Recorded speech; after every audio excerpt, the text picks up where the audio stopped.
बच्चों, ये 2021 346 FS set का 5वां वीडियो है। इससे पहले इसके 4 पार्ट बन चुके हैं, जिन्हें अगर आप देखना चाहते हैं तो उसका लिंक मैं आपको डिस्क्रिप्शन बॉक्स में दे दूंगा। अच्छा बच्चों, एक बात और कहनी थी कि अगर आपको वीडियो की क्वालिटी में कोई दिक्कत हो तो आप यूट्यूब की सेटिंग में, जो कि कॉर्नर पे ऊपर बटन होता है सेटिंग वाला, वहाँ पे टच करके क्वालिटी को 1080 पिक्सल पे सेट कर लें। और अगर फिर भी कोई दिक्कत हो तो स्क्रीन को जूम करके पढ़ें तो आसानी होगी। तो आइए जो है इसमें हम आगे के प्रश्नों को हल करते हैं। तो जैसा कि आपको मालूम होगा कि भाग 4 में हम 4 का तक के प्रश्नों को हल कर चुके थे। आज हम 4 खा को हल करेंगे। 4 का हम हल कर चुके थे, 4 खा जो है हम हल करेंगे। तो 4 खा जो प्रश्न है, उस प्रश्न में कहा गया है कि अनुनादी परिपथ से क्या तात्पर्य है। अनुनादी परिपथ बनाएं और अनुनाद की स्थिति में आवृत्ति के लिए सूत्र निगमित कीजिए। तो ये अनुनादी परिपथ वाला टॉपिक आपको प्रत्यावर्ती धारा चैप्टर में मिलेगा और आपके विद्यालय के शिक्षकों ने आपको पढ़ाया भी होगा, और चाहें तो आप किताब से भी इसे पढ़ सकते हैं। बहुत इम्पोर्टेंट क्वेश्चन है, बहुत ही मोस्ट इम्पॉर्टेंट क्वेश्चन है, इसलिए इसका अध्ययन ज़रूर करें। अगला प्रश्न है चारगा। चारगा एक बहुत ही आसान न्यूमेरिकल है और इस टाइप के न्यूमेरिकल लगभग हर साल एग्ज़ाम में आ जाते हैं। इसलिए इस टाइप के न्यूमेरिकल की 2-4 बार क्वेश्चन करके प्रैक्टिस अवश्य कर लें। ठीक है, इस न्यूमेरिकल में कहा है कि एक उत्तल लेंस की फोकस दूरी 10 सेंटीमीटर तथा एक अवतल लेंस की फोकस दूरी 50 सेंटीमीटर 50 सेंटीमीटर है। दोनों लेंस संपर्क में रखे हैं। इस युग्म से 25 सेंटीमीटर दूरी पर वस्तु रखी है। उत्तल लेंस के प्रतिबिंब की स्थिति ज्ञात कीजिए। ठीक है बच्चों, तो ये बहुत ही इम्पोर्टेंट क्वेश्चन है और इस टाइप का ये नहीं तो कोई ना कोई क्वेश्चन तो आपको एग्जाम में 99% मिलेगा ही। तो इस टाइप के कुछ प्रश्नों को हल अवश्य कर लें। आइए देखते हैं कि इसका आंसर क्या होगा। तो इस टाइप के प्रश्नों में आपको मालूम होता है कि 2 लेंस संपर्क में रखे होते हैं, जैसा कि ये चित्र में दिख रहा है। एक ये उत्तल लेंस है और एक ये अवतल लेंस है, और ये दोनों बिल्कुल संपर्क में हैं। तो जब 2 लेंसों को संपर्क में रखते हैं तो संपर्क में उनकी फोकस दूरी होती है 1/f is equal to 1/f1 plus f2। अब इसमें एक उत्तल लेंस और एक अवतल लेंस है। उत्तल लेंस की फोकस दूरी हम f1 मान लेते हैं और f1 बराबर 10 सेंटीमीटर है। अवतल लेंस की फोकस दूरी f2 मान लेते हैं और f2 बराबर -50 सेंटीमीटर। अवतल की फोकस दूरी हमेशा निगेटिव में ली जाती है। तो फार्मूले में अगर हम f1 और f2 का मान रखते हैं तो हमारा 1/f इज इक्वल टू आ जाता है 1/10 प्लस 1/-50 1/10 माइनस 1/50। तो ये आपका आ जाता 4/50। तो यह बराबर हो जाता 50/4। अब अगर हम मान लें कि वस्तु की दूरी 25, माने क्या प्रश्न में दे रखा है कि वस्तु की दूरी 25 सेंटीमीटर है, तो u बराबर हमारा हो जाएगा u बराबर -25 सेंटीमीटर। उत्तल लेंस हो अवतल लेंस हो, लगभग सभी लेंसों के लिए जो वस्तु की दूरी होती है वो हमेशा ऋणात्मक ही रहती है। b हमें ज्ञात करना है। तो 1/f is equal to 1/b minus 1/u। 1/f का मान हमें मालूम है, f का मान मालूम है 50/4। तो 50/4 आ गया। 1/b minus 1/u। u का मान -25, और ये माइनस माइनस आपका प्लस हो जाएगा। तो जब हम इसे इधर भेजेंगे तो ये हो जाएगा माइनस, ये 4 ऊपर बटे जाएगा, 4/50 हो जाएगा, और ये इधर आएगा तो -25। इसे जब हल करेंगे तो ये 4 - 2 हो जाएगा। तो ये आपका जो है आंसर बनेगा जाके 1/b इज इक्वल टू 2/50। इसे भाग करेंगे तो b का आंसर आ जाएगा 25 सेंटीमीटर। यानी कि जो प्रतिबिंब की स्थिति है वो 25 सेंटीमीटर होगी संयुक्त लेंस से। हमें केवल प्रतिबिंब की स्थिति याद करनी थी, बाकी कुछ नहीं बताना था। Okay thanks. तो आप समझ गए हैं कि बी बराबर 25 सेंटीमीटर, मतलब प्रतिबिंब 25 सेंटीमीटर दूर बनेगा संयुक्त लेंस से। आइए अब अगला प्रश्न देखते हैं। अगला प्रश्न क्या कह रहा है?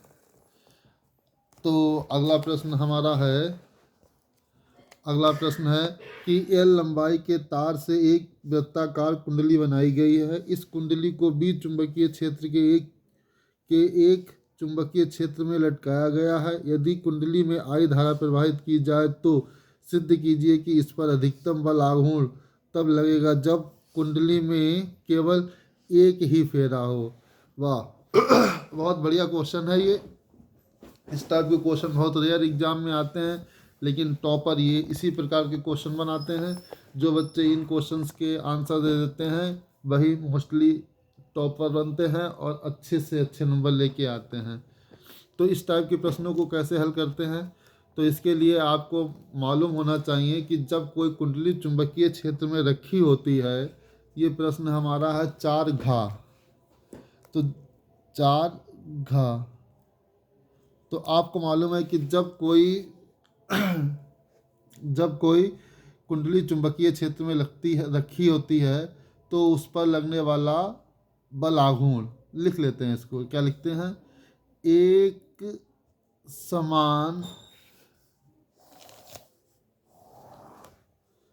समान चुंबकीय क्षेत्र में स्थित कुंडली पर लगने वाला बल आघूर्ण। तो बल आघूर्ण टाउ बराबर क्या होता है? NIA B sine theta. अब आप लोग जानते हैं कि टाउ मैक्स के लिए, मतलब टाउ के अधिकतम मान के लिए, टाउ मैक्स के लिए साइन थीटा बराबर होता है 1। ठीक है, तो टाउ मैक्स बराबर हमारा हो जाता है NIAB। ठीक है बच्चों, यहाँ पर आप समझ गए हैं इतना कि जब हम टाउ का अधिकतम मान निकालते हैं टाउ मैक्स के लिए तो साइन थीटा बराबर हो जाता है 1। तो टाउ मैक्स बराबर, अगर हम साइन थीटा का मान यहाँ 1 रख देते तो टाउ मैक्स बराबर हो जाता है NIA। अब यहाँ n जो है वो फेरों की संख्या है, n फेरों की संख्या, और I आपको पता है वैद्युत धारा है, और A जो है वो कुंडली का क्षेत्रफल है। तो यहाँ पे कुंडली जो है वो गोल है। हम मान लेते हैं कि जो कुंडली है वो इस तरह से है,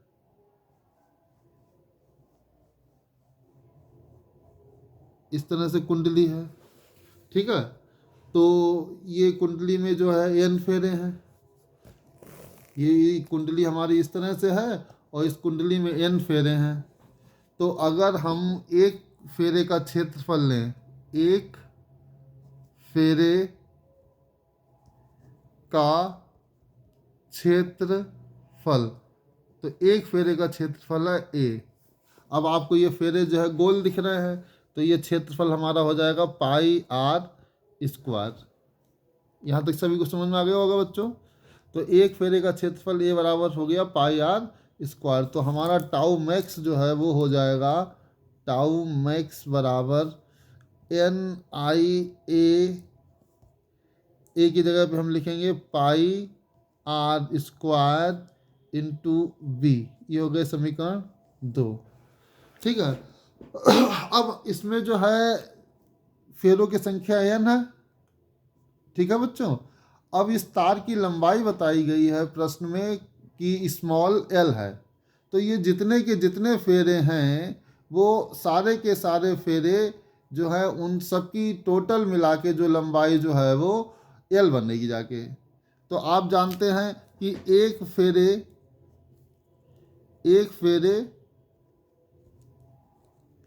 के लिए आवश्यक तार, तो कितना हो जाएगा 2πr, जितना इसका परिधि होगा एक फेरे में उतने तार लग जाएगा। समझ रहे बच्चे, ये कुंडली जो बनी है इसके एक फेरे में कितना तार लगेगा, जितना एक पूरा चक्कर होगा, और जो चक्कर है वो वृत्त है तो वृत्त का क्षेत्रफल हो जाएगा 2πr। तो एक फेरे में कितना तार लग रहा है 2πr। अब हमने माने हैं कि इसमें फेरे कितने हैं n, तो कुल तार की आवश्यकता कितनी हो जाएगी, कुल तार की आवश्यकता बराबर हो जाएगा, क्योंकि एक तार के लिए 2πr लग रहा है, तार एक फेरे के लिए 2πr तार लग रहा है, एक फेरे के लिए 2πr तार लग रहा है, और फेरे हैं टोटल n, तो इसे हम n से मल्टीप्लाई कर देंगे, तो कुल तारों की आवश्यकता, कुल तार की कितनी आवश्यकता पड़ेगी 2πr इंटू n। तो ये 2πr n प्रश्नानुसार जो हमारा 2πr है, 2πrn है, मतलब जो कुल तार की आवश्यकता है वो हमें पूरी तो इतने से ही करनी पड़ेगी, क्योंकि तार की लंबाई कितनी बताई गई है l, तो इससे ज़्यादा तो मेरे पास तार है नहीं, तो यानी कि 2πrn जो है वो बराबर हो जाएगा l के। यहाँ से r बराबर हो जाएगा l बटे 2πr, r की जगह पे n, r का मान हो जाएगा l बटे 2πn। इसे हम पुट कर देते हैं इक्वेशन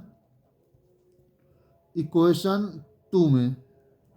तो इक्वेशन 2 आप देख रहे हैं, टाउ मैक्स बराबर N I pi R square into B.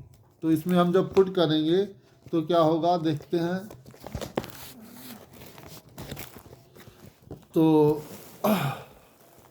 देखिए आप लोग, जब इक्वेशन 2 हमारे पास जो है टाउ मैक्स बराबर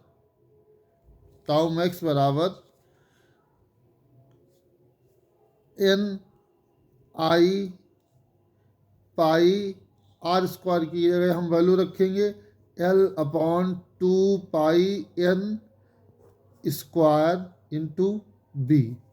तो टाउ मैक्स बराबर आपका हो जाएगा N I pi L square बटे 4π स्क्वायर एन स्क्वायर बी। तो ये पाई से पाई स्क्वायर कटेगा और ये एन, एक एन से एन कट जाएगा, तो ये हो जाएगा आई एल स्क्वायर बी बटे 4πn।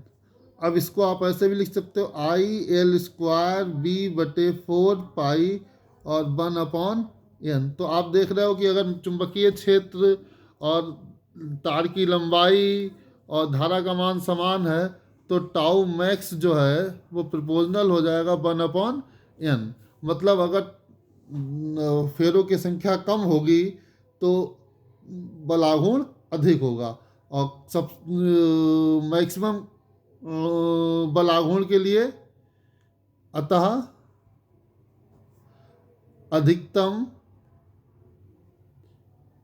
अधिकतम बल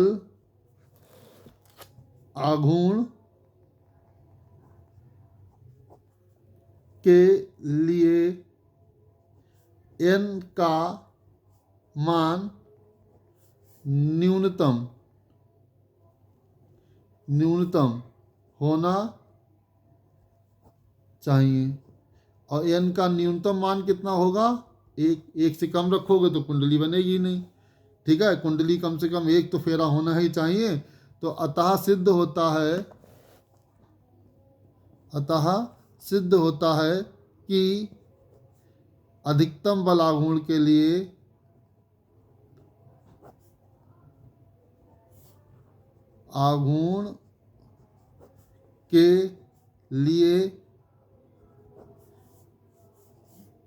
लिए कुंडली